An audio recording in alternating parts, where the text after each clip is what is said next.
Are you having a bad day today? Feeling pretty crummy about your finances? Maybe your tax return? Maybe you got a big bonus, maybe you didn't, and it just doesn't resonate. If so, this video is for you. I want to talk to you about how do you feel about your money. Because we have people come in our door and start the financial planning process all over the place. And the people that we're looking to connect with and serve are people that are looking for a guide. And we have people coming in with high highs, low lows, and a lot of people have no idea where they are financially. All they know is they have a ton of anxiety about their finances. They have some problems, and they feel like garbage about their finances. Maybe they're making $100,000 a year. Maybe they're making $500,000 a year.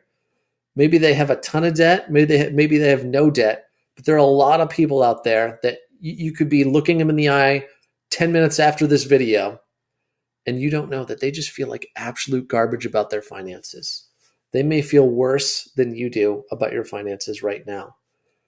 And it's important to just humble ourselves, be human, and find some grace to forgive ourselves when we have these emotions, and find some time for us to pick up the pieces and just figure out the next step forward, because there's always a next step forward.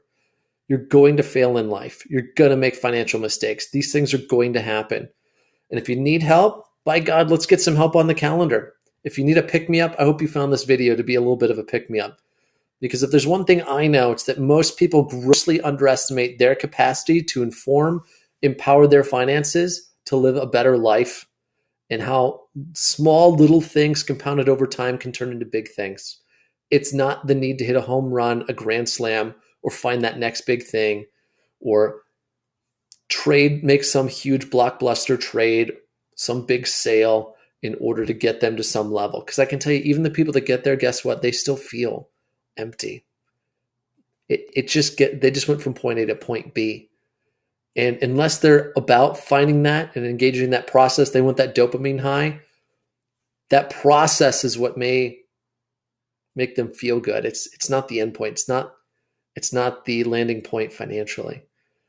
And I want you to think about that next time you turn on professional sports.